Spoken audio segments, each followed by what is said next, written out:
Alright, what's going on, guys? Welcome back to another video. Today, I hope you guys are having a great day. Okay, so chances are, if you clicked on this video, most likely you're looking for new key switches for your new mechanical keyboard, or you just like how they sound. I don't know. So anyway, as you saw in the What's in the Box episode, I got this little cherry key switch tester, mainly with this video in mind. So before we get into the video, I just want to give a quick lesson to everybody who doesn't know anything about mechanical key switches or doesn't even know what a mechanical keyboard is. So basically, a mechanical keyboard is a keyboard that uses an individual spring switch for each key. So the main reason that many people love mechanical key switches and mechanical keyboards is because they have so many feelings. Clicky, tactile, and linear. I guess it's not so many, but they each feel different even though they're the same. Either clicky, tactile, or linear. Basically, clicky switches are going to make a click when you click on them. Like that. Tactile switches are going to have a little bump, although it's not going to be clicky. For example, it has a little bump just like the clicky switch, although it doesn't make the clicky sound. Linear switches, however, are going to be just a smooth click down. Not click, just a smooth push down. Those are probably the best feeling switches and the switches that most people prefer over clicky and tactile. These switches also come in a variety of colors, as you can probably see that we have green, blue, red, to distinguish them even further. So mechanical key switches are made by many different brands, including Cherry, Gateron, Kale, and even Razer makes their own switches for their own keyboards, but Cherry is going to be the most premium switch and the longest lasting switch, which is why I got a Cherry key switch tester. So today I'm going to be testing the 10 Cherry MX switches to see which ones you guys like best.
So that is what the longest lasting and most popular key switches all sound like. So I really hope this comparison helped you guys figure out which key switch you want.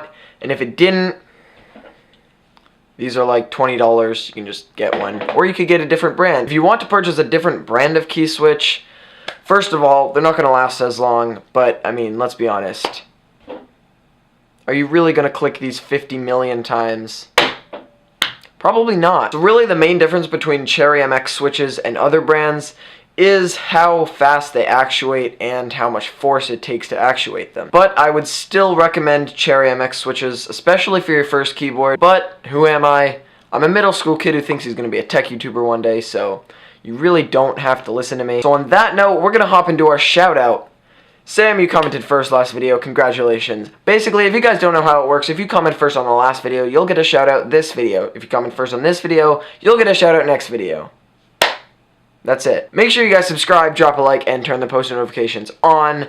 If you want to comment first, you just gotta have the post notifications on, but you gotta subscribe to do that first. And I would recommend liking the video. Okay, so that's gonna wrap it up for the video. I hope you guys enjoyed, and I'll see you in the next video. As always, peace out.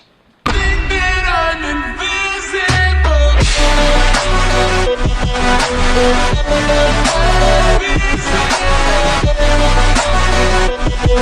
right back.